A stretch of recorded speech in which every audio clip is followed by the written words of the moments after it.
होगा दूर अंधेरा।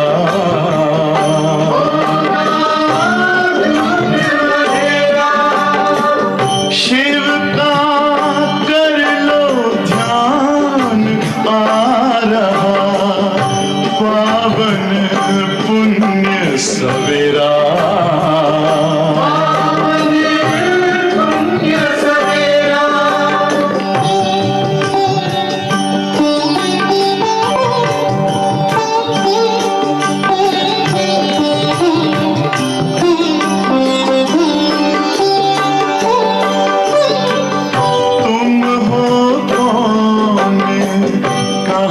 से आए अपने आप को जानो,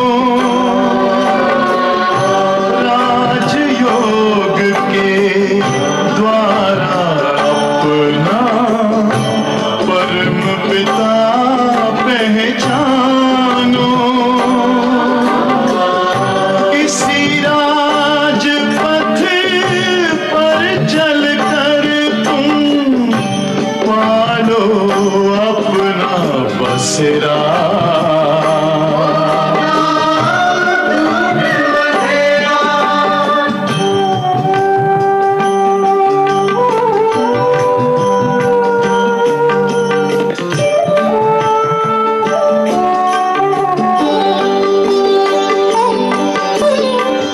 तुम हो आत्मा तन से न्यारे, परमात्मा को प्यारे। दिव्य गुणों को धारण करके योगी बनो दुलारे। ज्योति बिंदु ही तोड़ेगा ये माया मोह का घेरा।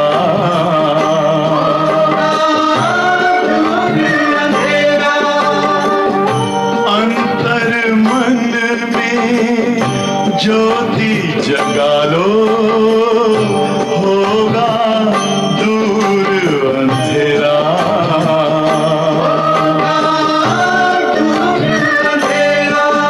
ओम शांति, ओम शांति, ओम शांति।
ओम शांति।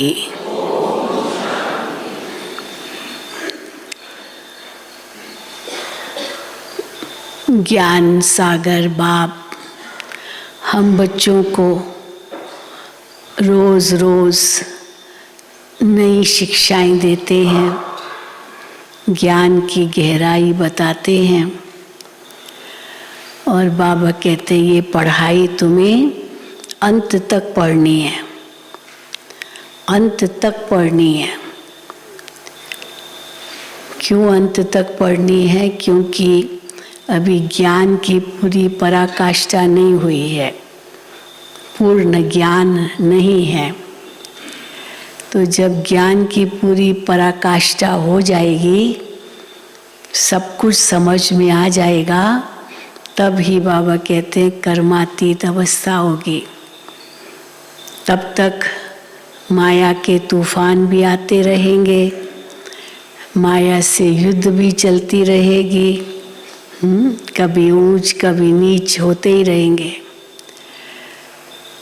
तो इसीलिए अभी माला नहीं बन सकती है, माला अंत में ही बनेगी।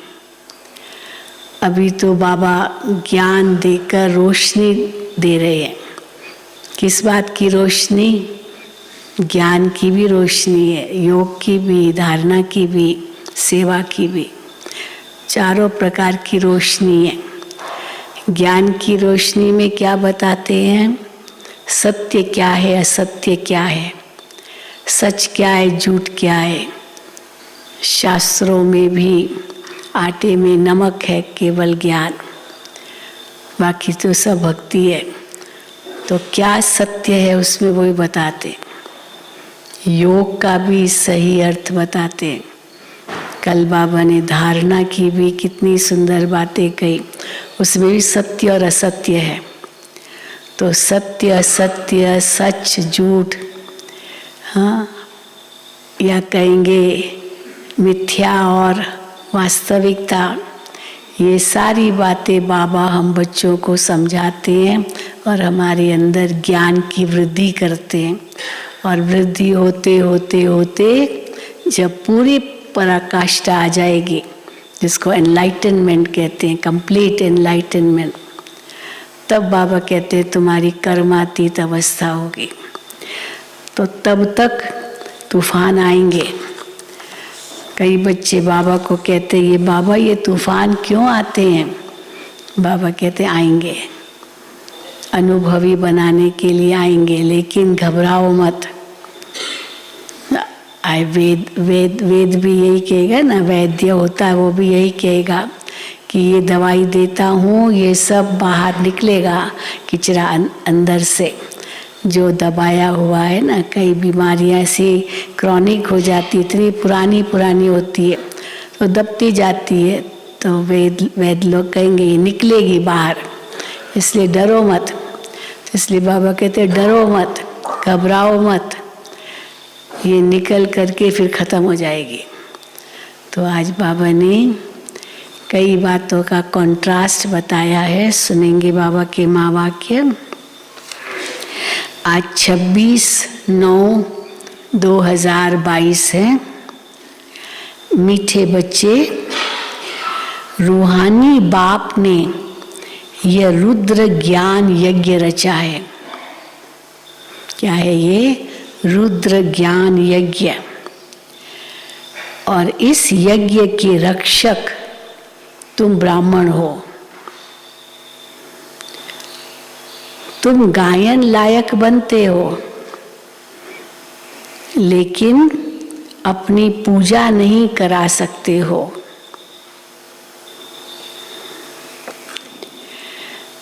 प्रश्न है, तुम बच्चों में जब ज्ञान की पराकाष्ठा हो जाएगी, संपूर्ण ज्ञान बुद्धि में बैठेगा, जब तुम बच्चों में ज्ञान की पराकाष्ठा हो जाएगी, तो उस समय की स्थिति क्या होगी?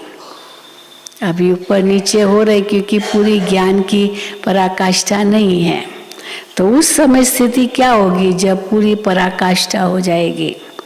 उत्तर, उस समय तुम्हारी स्थिति अचल अडोल होगी। किसी भी प्रकार के माया के तूफान हिला नहीं सकेंगे। तुम्हारी कर्मातीत अवस्था हो जाएगी। अभी तक ज्ञान की पूरी पराकाष्ठा न होने के कारण माया के तूफान स्वप्न आदि आते हैं। ये युद्ध का मैदान है। नई नई आशाएं प्रकट हो जाएगी। माया कैसे वार करती है, नई नई आशाएं प्रकट हो जाएगी, परंतु तुम्हें इनसे डरना नहीं है। बाप से श्री मत ले, आगे बढ़ते रहना है। बाबा कहते हैं जब ज्ञान की पराकाष्ठा हो जाएगी तब ये स्थिति बनेगी, तब तक तूफान आते रहेंगे। गीत है, तुम्हें पाके हमने जहाँ पा लिया, जमी तो जमी आसमां पा लिया। ओम शांति। गीत तो बच्चों ने बहुत बार सुने हैं, अब उनके अर्थ में टिकना है। ये नशे का गीत है, जैसे ये नशे का गीत गाएंगे इतना नशा चढ़ जाएगा। बाबा ने हमें क्या नहीं दिया है, अब उनके अर्थ में टिकना है। लक्ष्य को पकड़ लिया है कि अब हम बेहद के बाप से बेहद का वर्षा ले रहे हैं। जिसको आधा कल्प से याद किया है, रावण वर्षा छीनता है। हाँ, बाप वर्षा देता है और रावण वर्षा छीनता है। दुनिया वाले इस बात को नहीं जानते, तुम बच्चे जानते हो। ये रुद्र ज्ञान यज्ञ है, कोई मनुष्य का नहीं। रुद्र का ये यज्ञ है, कोई मनुष्य का ये यज्ञ नहीं है, कोई मनुष्य का नहीं। प्रजापिता ने ये यज्ञ नहीं रचा है, ब्रह्मा बाबा ने यज्ञ नहीं रचा है। रुद्र ज्ञान यज्ञ शिव बाबा ने रचा है। प्रजापिता ने ये यज्ञ नहीं रचा है, ये रुद्र यज्ञ है। ज्ञान सागर अथवा शिव ने ये यज्ञ रचा है। यज्ञ तो अनेक प्रकार के रचते हैं ना, भक्ति मार्ग में अनेक प्रकार के यज्ञ रचते हैं। अब शास्त्रों की बातें सुनो, राइट क्या है रॉन्ग क्या है, बाबा ने बहुत कुछ बताया। जैसे दक्ष प्रजापति कहते, उसने यज्ञ रचा था। जैसे दक्ष प्रजापति कहते हैं, अब दक्ष प्रजापति तो है नहीं, ब्रह्मा है प्रजापिता। दक्ष प्रजापति अक्षर नाम कहाँ से आया? दक्ष माना बहुत ही एकदम राइट, शक्तिशाली दक्ष। तो बाबा कहते अब वो इसका प्रजापति, फिर प्रजापति कहाँ हुआ? दक्ष प्रजापति अक्षर नाम कहाँ से आया? बाप बैठ समझाते हैं ये रॉन्ग बनाया हुआ है। जो कितनी कहानियाँ बता दी ना, पार्वती का पिता था, रचा यज्ञ रचा, परंतु शंकर को भी नहीं बुलाया, पार्वती को भी नहीं बुलाया, फिर नाराज हो गया, गुस्सा, पता नहीं क्या क्या, सती की भी बात आती है, सब मिक्स कर दिया। तो बाबा कहते हैं ये रॉन्ग बनाया हुआ है। शास्त्रों में भी लंबी चौड़ी कथाएं लिख दी है। अब बाप कहते हैं जो भी सुनते आए हो ये सब भूलो। क्या क्या कहानियां बनाई है, बाबा कहते हैं सब भूलो। मैं जो तुमको सुनाता हूँ वो सुनो। प्रजापिता तो एक ही होगा ना, तो जो भी यज्ञ रचते हैं वो सब है मटीरियल यज्ञ। जव तिल घी ही उसमें डालते हैं। ये है रूहानी बाप का रूहानी यज्ञ। इसमें भी ब्राह्मण चाहिए। कोई भी यज्ञ रचते हैं वो तो चव तिल घी डालने के लिए भी ब्राह्मण चाहिए। मंत्र पढ़ते रहते हैं, स्वाहा स्वाहा करते जाते हैं। अब ये भी रुद्र यज्ञ है, सच्चा रुद्र यज्ञ, सच्चे ब्राह्मण चाहिए। फिर इसके लिए वो ब्राह्मण तो है कुख वंशावली, तुम हो मुख वंशावली। मुख वंशावली कभी पुजारी हो न सके। अब ये बड़ी बात है। कुख वंशावली तो पुजारी होते हैं ना, पूजा ही करते रहते हैं। जो भी लौकिक ब्राह्मण हैं, मंदिरों के पुजारी होते हैं, यज्ञ भी वही रचते हैं, वो पुजारी होते हैं। बाबा कहते हैं मुख वंशावली कभी पुजारी हो न सके। हम इस प्रकार से नहीं पुजारी बनते, हम पूज्य भी नहीं है, पुजारी भी नहीं है। तो बाबा कहते हैं तुम्हारी पूजा भी नहीं हो सकती, पर तुम्हारा गायन जरूर है। ब्राह्मणों का गायन जरूर है, भक्ति मार्ग में भी बहुत गायन है। मुख वंशावली कभी पुजारी हो न सके, तुम पूज्य बनते हो, वो है पुजारी। अब वो पुजारी रहते, पूज्य तो बनते नहीं, परंतु हम भी पूज्य नहीं है, पर पुजारी भी नहीं है, हम पूज्य बन रहे हैं। तुम पूज्य बनते हो, वो है पुजारी। तुम गायन लायक बनते हो, तुम्हारी पूजा अभी नहीं हो सकती है। कहीं तो इसलिए बाबा पाँव भी नहीं पड़ने देते थे। कोई भी बाबा के पाँव छूता था, बाबा मना करते थे। हाँ, यहाँ तो बाप बच्चों को तो बाप अपने सिर पर बिठाते हैं, तो आपके पैर पर कैसे बाबा कहेंगे मेरे पैर को छुओ। तो बाबा कहते हैं तुम्हारी पूजा अभी नहीं हो सकती है, तुम गायन लायक बनते हो। अगर देहधारी की पूजा करते हैं तो भी ये रॉन्ग है, बहुत रॉन्ग है। अभी कलयुगी दुनिया में न आत्मा पावन है न शरीर पावन है, तो कैसे उसकी पूजा हो सकती है? ये रॉन्ग है। पवित्र है ही सतयुगी देवताएं। हिंदुओं की रस्म रिवाज है। अभी और रस्म रिवाज क्या है? हिंदुओं की रस्म रिवाज है, जो स्त्री को कहा जाता है पति ही तुम्हारा गुरु ईश्वर सब कुछ है। खासकर जब शादी विवाह होता है तो वही उनको कहते हैं इसको ही तुम अपना गुरु मानो, पति को यही भगवान है तुम्हारा, इनको ही तुमको पूजा करनी है।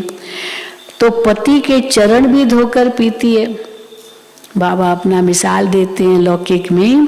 बाबा की जो युगल थी यशोदा बहन, तो वो बाबा के पाँव धोती थी। अभी भी महाराष्ट्र में ये रस्म है, पहले पाँव धोते हैं फिर अंदर एंट्री कर आते हैं। तो खड़े रहना पड़ता है और पाँव धोते हैं। तो ये भी जैसे बड़ों का सम्मान समझते ना, पाँव धोना। तो बाबा कहते हैं तो पत्नी को कहा जाता है पति तुम्हारा गुरु ईश्वर है, तुम इसके पाँव छुओ भी और पाँव धो भी। तो बाबा कहते हैं तुम्हारी पूजा अगर अभी नहीं हो सकती, अगर देहधारी की पूजा करते हैं तो ये है रॉन्ग। पवित्र है ही सतयुग में देवताएं।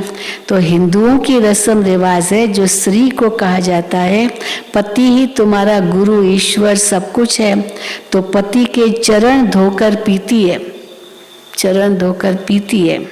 आजकल तो वो रिवाज नहीं है, पहले तो बहुत करते थे, आजकल तो वो रिवाज नहीं है। सिविल मैरिज में ये अक्षर नहीं निकालते हैं कि पति तुम्हारा गुरु ईश्वर आदि है। जो कोर्ट में जाकर के मैरिज करके आ जाते हैं, शादी करके आते हैं, उनको थोड़ी कहेंगे ये पति तुम्हारा ईश्वर है, तुम इसके पाँव धोकर पियो। तो ऐसे नहीं कहते हैं, वहाँ तो जज होगा या जो भी होगा। लेकिन जो विवाह उस प्रकार जहाँ मंडप होता है वहाँ पुजारी आते हैं या ब्राह्मण आते हैं, वो कहेंगे। तो सिविल मैरिज में ये अक्षर नहीं निकालते हैं कि पति तुम्हारा गुरु ईश्वर आदि है। ये सब है ठगी, ठगी है कहना कि पति तुम्हारा वही गुरु ईश्वर है। इसलिए चित्र भी ऐसा बनाया है, क्या चित्र बनाया कि लक्ष्मी नारायण के पांव दबा रही है। तो स्त्री का फर्ज है अपने पति के पांव दबाना, जैसे हाँ वो दासी हो गई। तो लक्ष्मी नारायण के पांव दबा रही है, समझते हैं वो भी ये सब करती थी। अब कहाँ लक्ष्मी विश्व की महारानी, लक्ष्मी धन की देवी, और वो बैठ के पांव दबाएगी। ये हिंदू नारी को ये करना चाहिए। लक्ष्मी ने भी तो अपने पति के पांव दबाए ना, तो हर हिंदू नारी को ये करना चाहिए। अब देखो बाबा क्या कहते हैं, हाफ पार्टनर कहते हैं उनको। तुम्हारा आधा हिस्सा पत्नी का है, माना इक्वल हो दोनों, तो हाफ पार्टनर से ये धंधा कराया जाता है क्या? पत्नी को कहेंगे क्या तो मेरे पांव दबाओ। तो किस्म किस्म के होते हैं। तो जो रस्म देखते हैं वो चित्र बना देते हैं। वास्तव में प्रकृति पांव दबाती है, देवताओं की प्रकृति दासी बनती है। तो वो प्रकृति न दिखा करके लक्ष्मी को दिखा दिया, वो विष्णु के पांव दबाती है। तो बाबा कहते हैं तो जो रस्म देखते हैं वो चित्र बना देते हैं। अब वहाँ ऐसे थोड़ी हो सकता है जो लक्ष्मी बैठ पांव दबाए। तो बाप कहते हैं मैं ही द्रौपदी का आकर पांव दबाता हूँ। और ही उल्टा है, भगवान आकर के पांव दबाते हैं माताओं के खास। बहुत भक्ति की है, बहुत भटके हैं, तो बाबा आकर के कहते बच्चे आप थक गए हो, बाबा पांव दबाते हैं। तो मैं द्रौपदी के आकर पांव दबाता हूँ। उन्होंने फिर श्री कृष्ण का रूप दे दिया है। ये सब है व्यर्थ बातें। वहाँ राम के दिखाते हैं भाई थे, 4 भाई दिखाते, दशरथ के 4 भाई।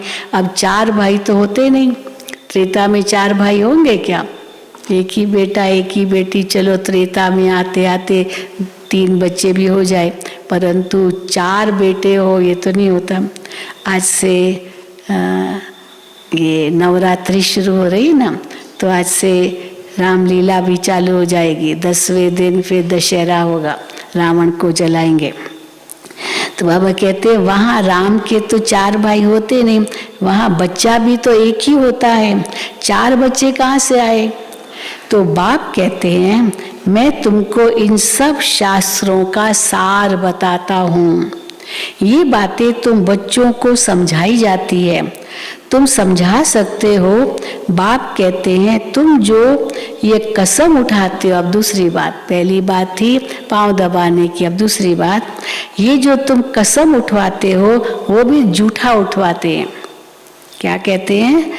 अब कहते हैं गीता कृष्ण ने गाई, तो हाथ में गीता उठाते हैं, फिर कहते ईश्वर को हाजिर नाजिर जान सच बोलना है। अब श्री कृष्ण भगवान को हाजिर नाजिर जान ये नहीं कहते। श्री कृष्ण गीता को हाथ रखेंगे पर ये नहीं कहेंगे श्री कृष्ण भगवान को हाजिर नाजिर, बस ईश्वर को हाजिर नाजिर समझकर जो कहूँगा सच कहूँगा। तो श्री कृष्ण भगवान को हाजिर नाजिर जान ये नहीं कहते, ईश्वर के लिए ही कहते हैं। तो श्री कृष्ण गीता का भगवान है, ये अभी बुद्धि से निकाल दो। गीता का भगवान शिव परमात्मा है। झूठा कसम होने के कारण उनमें ताकत नहीं रही है। कसम उठाएंगे फिर कहूँगा जो कहूँगा सच कहूँगा और बिल्कुल सब झूठ। हाँ, तो झूठ में रही झूठ, सच की रत्ती भी नहीं। तो झूठा कसम होने के कारण उनमें ताकत नहीं है। एक्यूरेट है एक धर्मराज, हाँ वो ही सारा हिसाब किताब देखता है, इसलिए ईश्वर के घर में देर है अंधेर नहीं है। तो धर्मराज पूरा हिसाब किताब लेता, उनके घर में अंधेर नहीं है। यहाँ तो अंधेर नगरी चौपट राजा है ना। तो बाबा कहते हैं एक्यूरेट है एक धर्मराज, सुप्रीम जज वही सच्चा है। सतयुग में तो जज आदि होते नहीं, क्योंकि वहाँ कोई ऐसी बात ही नहीं होती है जो अपराध कोई करे और फिर वकील करे, फिर जज चाहिए जजमेंट देने लिए। तो बाबा कहते ये सब वहाँ होता ही नहीं है। सब हिसाब किताब चुकतू कर वहाँ चले जाएंगे, वो यहाँ ही सब हिसाब किताब पूरा करेंगे धर्मराज की सजाएं खाकर। फिर सतयुग में तो कोई ऐसा पाप कर्म होगा नहीं जो फिर सजा खानी पड़े या कोई जज की जरूरत हो। वहाँ चले जाएंगे। फिर नए सिर सतो प्रधान सतो रजो तमो में आएंगे सतयुग में। हर एक वस्तु जो तुम देखते हो वो नई से पुरानी जरूर होती है। दुनिया भी नई से पुरानी होती है, सब कुछ नए से पुराना होता है। ये पुरानी दुनिया है, परंतु कितने तक पुरानी है और कितनी बाकी है जो पुरानी कंप्लीट हो, बाबा कहते ये किसको भी पता नहीं है। सदैव 4 भागों में हर चीज बांटी जाती है। ये भी 4 युग हैं। पहले नया होता है, फिर कहेंगे चौथा पुराना, त्रेता युग आया तो एक चौथा नया का खत्म हो गया तो कहेंगे चौथा पुराना, फिर कहेंगे आधा पुराना, फिर सारा पुराना हो जाता है। आयु भी जब बढ़ती है तो यही कहते हैं ना, ये थोड़ी है 25 साल यंग, 25 साल ओल्ड, 25 इयर्स ओल्ड। तो ओल्ड माना ओल्ड होता जा रहा है, बुढ़ापा आता जा रहा है। तो नया, फिर चौथा पुराना, फिर आधा पुराना, फिर सारा पुराना हो जाता है, बिल्कुल ही टूटने के लायक हो जाता है। इस कल्प की आयु 5000 वर्ष है। अभी तुम हो अंत में, अंतिम जन्म में तुम बाप से वर्षा पाते हो। जब पूरे तमो प्रधान हो जाते हो फिर बाप आते हैं, फिर वर्षा देते हैं। 21 जन्मों के लिए तुम बाप से वर्षा पाते हो। सतयुग त्रेता में 21 जन्म, द्वापर कलयुग में 63 जन्म। ये ऐसे क्यों होता है तो इक्वल 2500 वर्ष और वो भी 2500 वर्ष, लेकिन 21 जन्म और 63 जन्म ट्रिपल हो गया द्वापर कलयुग में। तो ये क्यों होता है?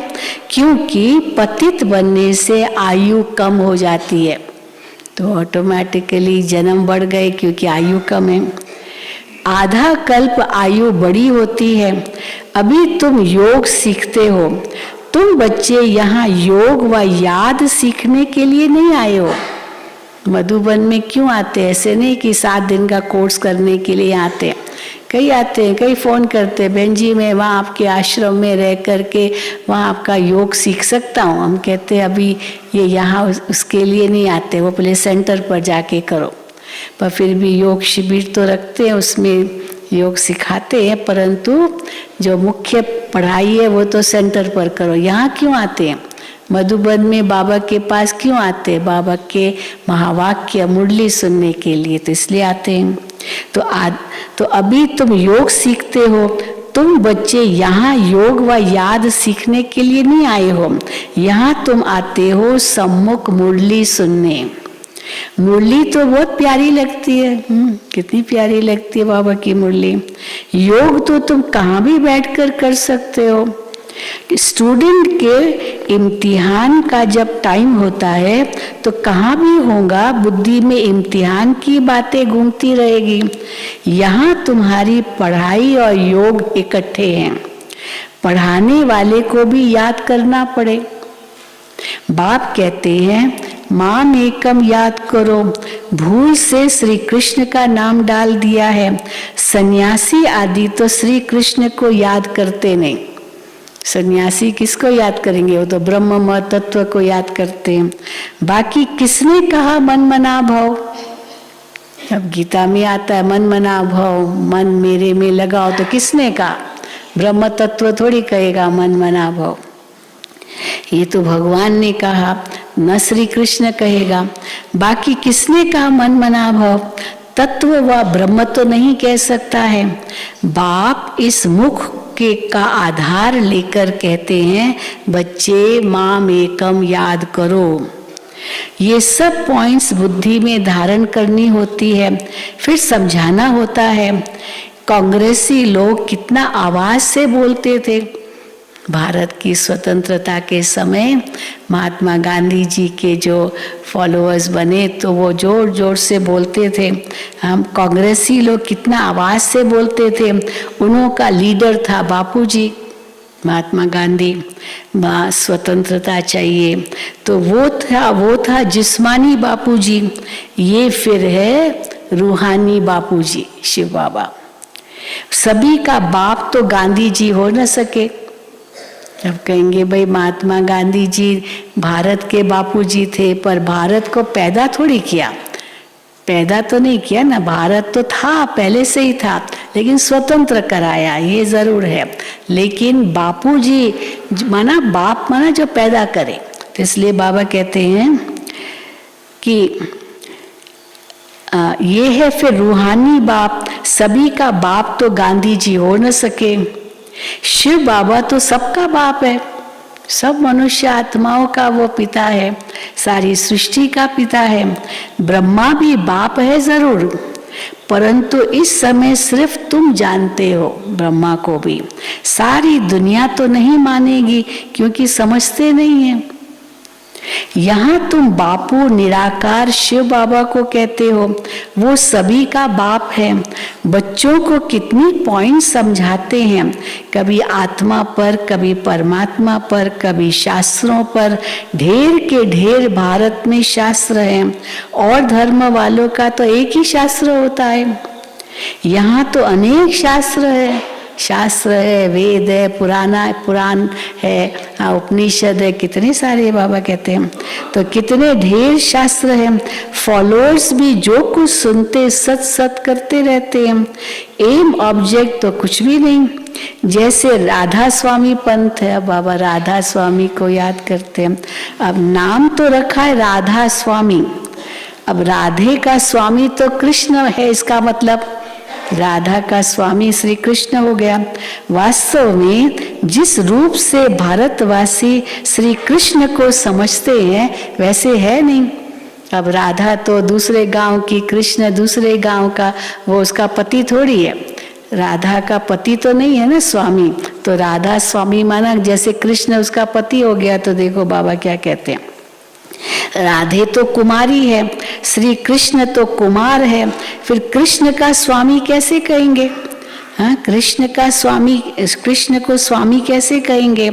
जब स्वयंवर बाद लक्ष्मी नारायण बने तब स्वामी कहा जाए, पति बने तब वो स्वामी कहा जाए। छोटेपन में तो आपस में खेल पाल करते हैं, जो दिखाया भागवत के अंदर खेल पाल है, फ्रेंड्स है, सखा सखी है, बाकी वो श्रीपति तो है नहीं। तो छोटेपन में तो आपस में खेल पाल करते हैं, तो वो कोई पक्का स्वामी थोड़ी हुआ। बहुत हैं जो सगाई को भी तोड़ देते हैं। अब पुराने जमाने बचपन में सगाई हो जाती थी, अब सगाई हो जाती, अब बड़े हुए तो पसंद नहीं किया तो सगाई तोड़ देते थे ना, फिर दूसरी के साथ करते थे। बहुत है जो सगाई को भी तोड़ देते हैं। अब लक्ष्मी नारायण तो दिखाते हैं, परंतु नारायण का बाप का नाम क्या है? उसका बाप का नाम क्या है कभी बता न सके। अब श्री कृष्ण के माँ बाप दिखाते हैं। राधे और श्री कृष्ण दोनों के माँ बाप अलग अलग हैं। राधे और जगह की थी, श्री कृष्ण फिर और जगह का था। सतयुग की बातों को सारा बाबा कहते अगड़म बगड़म कर दिया है, अगड़म बगड़म सब मुझा दिया है। लक्ष्मी नारायण के माँ बाप का नाम कहाँ, नारायण का बर्थ कहाँ, जन्म कहाँ दिखाया न श्री नारायण का, ये कोई भी नहीं जानते कि राधे कृष्ण ही फिर लक्ष्मी नारायण बनते हैं। तो बाप कहते हैं भक्ति मार्ग की कितनी बड़ी सामग्री है। ज्ञान में तो सिर्फ बीज को जानना होता है, सार बाबा समझा देते, वो सार समझ लिया माना सारे शास्त्र समझ लिए। ज्ञान में तो सिर्फ बीज को जानना होता है। बीज के ज्ञान से क्या होता है? बीज के ज्ञान से सारा झाड़ बुद्धि में आ जाता है।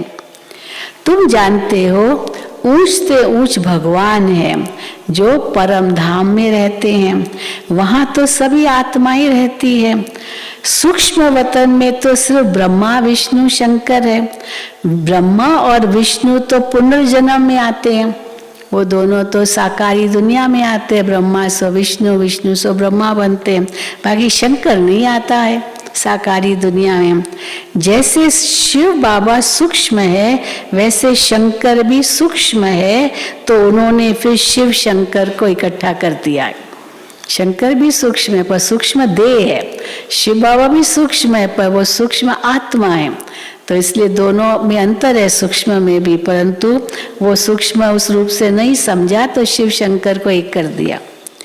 वैसे शंकर भी सूक्ष्म है तो उन्होंने फिर शिव शंकर को इकट्ठा कर दिया है, परंतु है तो अलग अलग ना।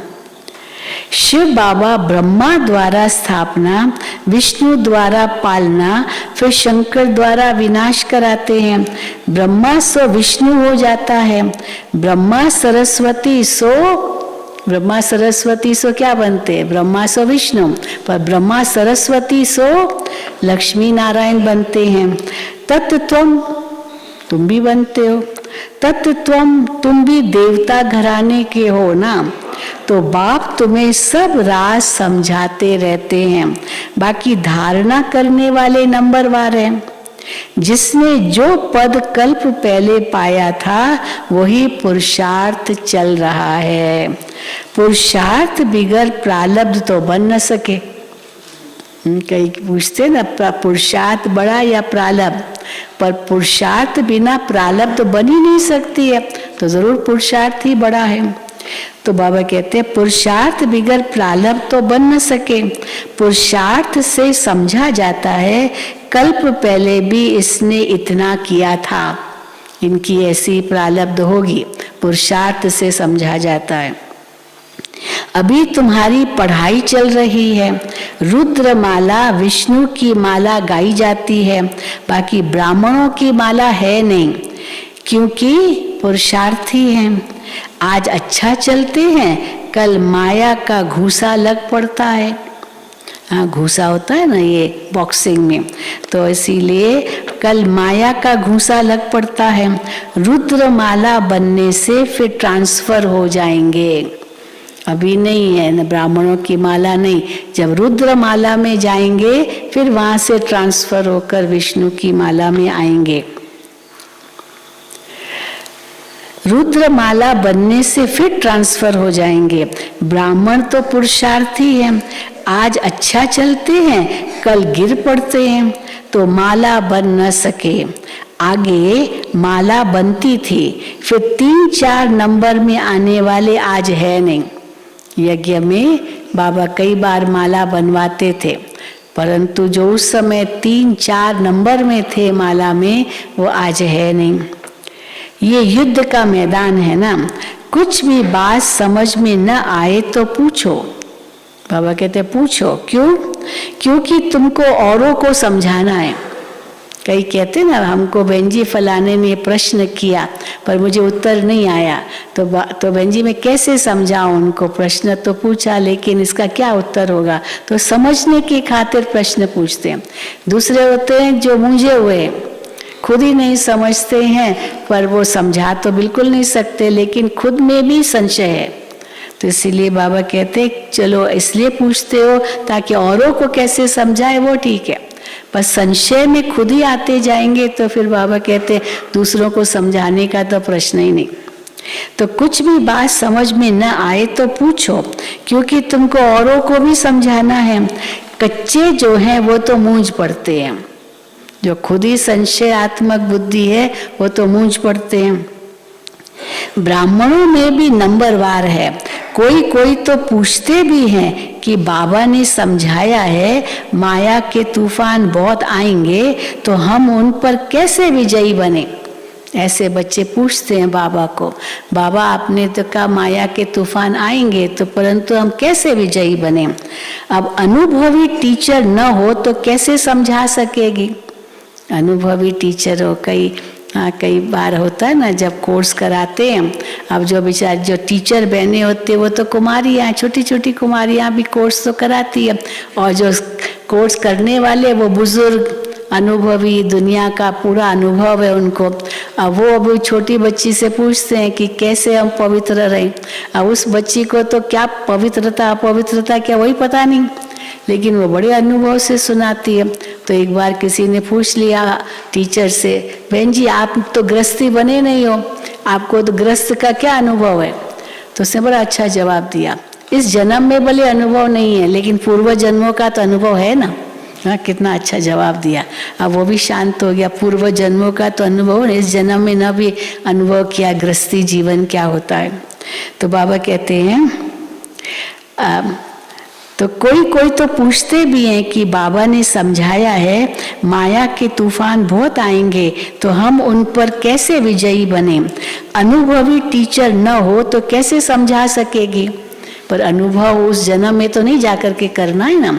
वो आदि शंकराचार्य के लिए दिखाते हैं कि उससे पूछा गया कि क्या अनुभव है गृहस्थी का। अब वो तो कुमार था, तो उसने अपने शरीर को वहीं रखा और आत्मा जाकर के किसी राजा के पास गई, वहाँ प्रवेश किया और फिर अनुभव करके वापस आई। अब ऐसे तो नहीं हम करेंगे, लेकिन अनेक जन्मों का तो अनुभव है। तो बाबा कहते हैं अनुभवी टीचर न हो तो कैसे समझा सकेगी, कई पूछते हैं।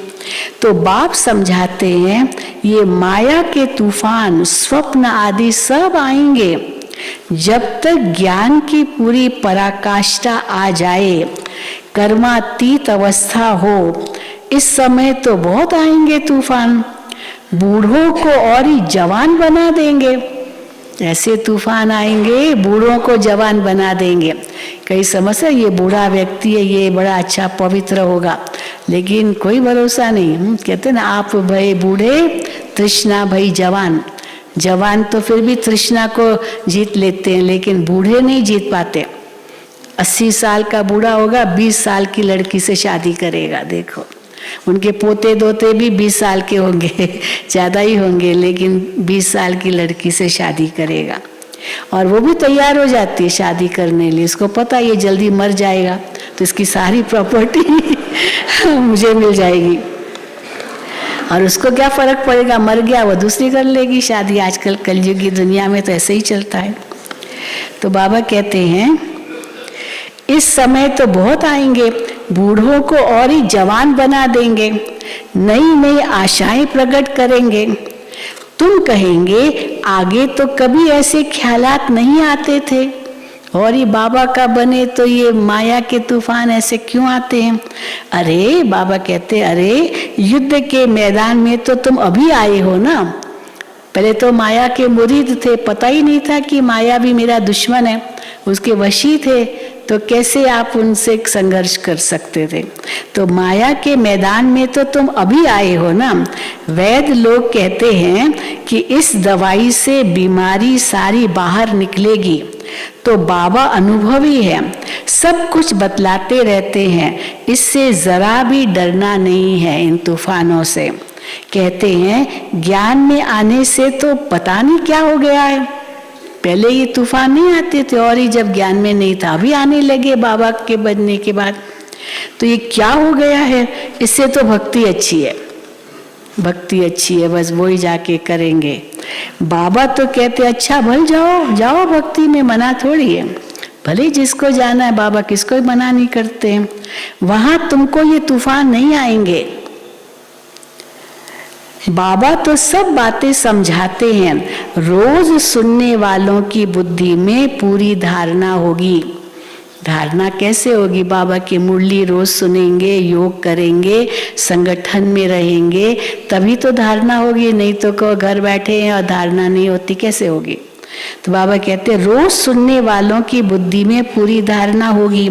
मुख्य है ही नॉलेज से काम, फिर भले कहाँ भी जाओ मुरली तुमको मिलती रहेगी।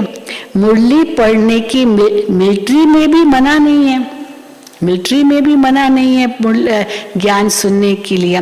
मिलिट्री को ऐसे थोड़ी कहेंगे कि बाइबल व ग्रंथ आदि नहीं पढ़ो, सब पढ़ते हैं। जो मिलिट्री में होते हैं ना, वहाँ आप देखेंगे बैरक्स में जहाँ जो रहते हैं कैंटोनमेंट एरिया में, वहाँ भी मंदिर होते हैं। हम भी कई जगह गए हैं कैंटोनमेंट एरिया में, वो सब आए हैं।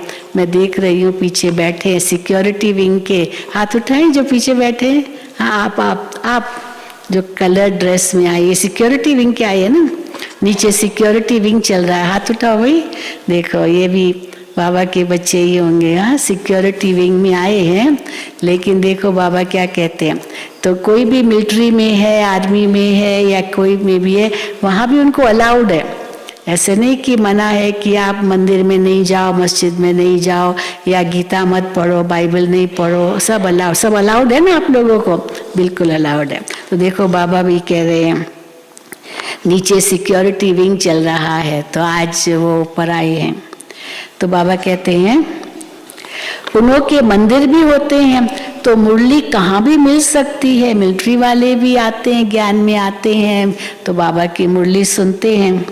मिलिट्री को ऐसे थोड़ी कहेंगे कि बाइबल व ग्रंथ आदि नहीं पढ़ो, सब पढ़ते हैं। उन्हों के मंदिर भी होते हैं, तो मुरली कहाँ भी मिल सकती है। फिर भी तो लक्ष्य मिला हुआ है ना। मुख्य बात यह है बाप का परिचय देना। पहले तो निश्चय बैठे कि हमको पढ़ाने वाला नॉलेजफुल गॉड फादर है, तब और बातों को समझ सकेंगे। गॉड फादर कैसे आकर पढ़ाते हैं ये किसको भी पता नहीं है। लिखा हुआ भी है भगवानुवाच, उनका नाम शिव है, परम आत्मा है ना, परम अर्थात सुप्रीम। परम धाम में तो सब रहते हैं, आत्माओं में भी सुप्रीम पार्ट तो किसका होगा ना। हम सब आत्मा ही हैं, पर हम सब आत्माओं में सुप्रीम एक परमात्मा है। उनको क्रिएटर, डायरेक्टर, मुख्य एक्टर कहा जाता है। वो है रचयिता, करण, करावनहार, फिर पाठधारी भी है, मुख्य एक्टर भी है शिव बाबा। इसमें आकर अपना पाठ बजाते हैं जिससे भारत स्वर्ग बनता है। तो ऊंच से ऊंच बाप शिव बाबा आया है। क्या कर किया? शिव बाबा आए तो क्या करके किया? कुछ भी नहीं जानते। कल्प की आयु ही लंबी कर दी है। तो बाप कहते हैं मुझे आना ही है कलयुग अंत और सतयुग आदि में। कलयुग, सतयुग में लक्ष्मी नारायण का राज्य था, पावन दुनिया थी, हम सो पावन फिर हम सो पतित। चढ़ती कला उतरती कला कैसे होती है, अभी ये सब बातें तुम्हारी बुद्धि में हैं। तो बाप कहते हैं बच्चे सबको बाप का परिचय देते रहो।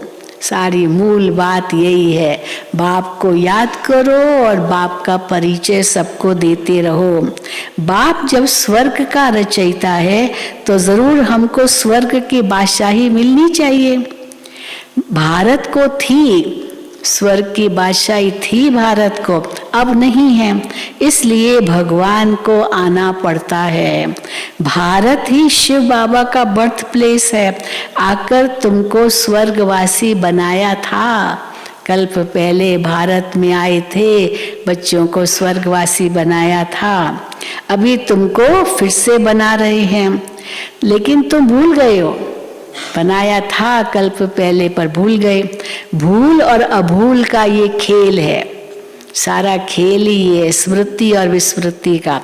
भूल और अभूल का ये खेल है। इस नॉलेज को भूलने से फिर उतरती कला होती है। 1 सेकंड में जीवन मुक्ति, चढ़ती कला।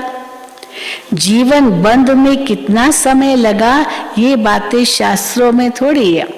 चलो 1 सेकंड में जीवन मुक्ति समझ लिया, पर जीवन बंद में आने में फिर कितना समय लगा, बाबा कहते वो नहीं कहीं भी लिखा है। जनक की बात है ना, उसने कहा 1 सेकंड में जीवन मुक्ति चाहिए। तो बाप कहते हैं जो भी कुछ पढ़ा है अब सब भूल जाओ। क्या अर्थ है सेकंड में जीवन मुक्ति, वो भी वो बाबा से समझते हैं। बाप टीचर सतगुरु मैं ही हूँ, 21 जन्मों का तुमको वर्षा देता हूँ, फिर भी अहो मम माया। 21 जन्मों का वर्षा बाबा दे रहे हैं, फिर भी अहो मम माया। तुमको कब्रिस्तानी बना देती है, तुम कब्रिस्तानी बन जाते हो माया।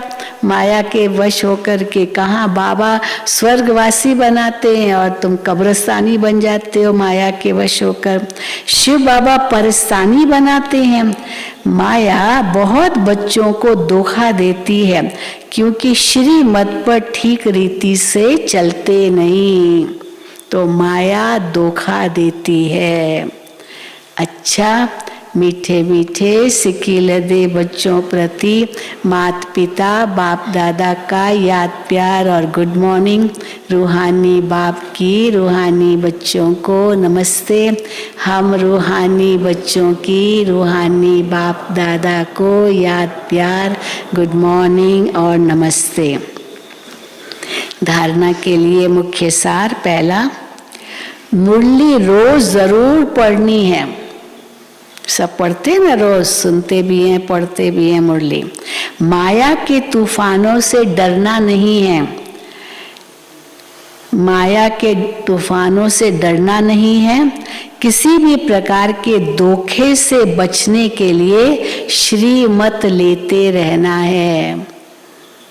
किसी भी प्रकार के धोखे से बचने के लिए श्रीमत लेते रहना है। दूसरा, पढ़ाई और योग दोनों इकट्ठा है। पढ़ाई भी याद रहती है, पढ़ाने वाला भी याद रहता है। इसलिए पढ़ाई और योग दोनों इकट्ठा है। इसलिए पढ़ाने वाले बाप को याद करना है, निश्चय बुद्धि बनना और बनाना है, बाप का परिचय सबको देना है। वरदान। अकाल तख्त पर बैठकर, अकाल तख्त आत्मा का तख्त, ये भ्रिकुटी तख्त, अकाल तख्त पर बैठकर कर्म इंद्रियों से सदा श्रेष्ठ कर्म कराने वाले कर्म योगी भव। अकाल तख्त पर बैठकर कर्म इंद्रियों से सदा श्रेष्ठ कर्म कराने वाले कर्म योगी भव। कर्म योगी वो है, किसको कहेंगे कर्म योगी? कर्म योगी वह है जो अकाल तख्त नशीन अर्थात स्वराज्य अधिकारी और बाप के वर्षे के राज्य भाग्य अधिकारी है। वही कर्म योगी है जो सदा अकाल तख्त पर बैठकर कर्म करते हैं। उनके कर्म श्रेष्ठ होते हैं क्योंकि सभी कर्म इंद्रियां लॉ एंड ऑर्डर पर रहती है। क्योंकि अकाल तख्त पर बैठकर कर्म इंद्रियों से कर्म कराता है तो वो लॉ ऑर्डर में रहेगी कर्म इंद्रियां। अगर कोई तख्त पर ठीक न हो तो लॉ और ऑर्डर चल नहीं सकता है। तो तख्त नशीन आत्मा सदा यथार्थ कर्म और यथार्थ कर्म का प्रत्यक्ष फल खाने वाली होती है। उसे खुशी भी मिलती है तो शक्ति भी मिलती है। स्लोगन। ब्रह्मा बाप के प्यारे वो हैं जिनका ब्राह्मण कल्चर से प्यार है। ब्रह्मा बाप के प्यारे वो हैं जिनका ब्राह्मण कल्चर से प्यार है। दुनिया में है शूद्र कल्चर ना, यहाँ है ब्राह्मण कल्चर। तो ब्राह्मण कल्चर माना ब्राह्मणों के जो मर्यादाएं नियम उनसे प्यार है, माना ब्रह्मा से प्यार है। अच्छा, ओम शांति ओम शांति। चलो बाबा को याद करेंगे।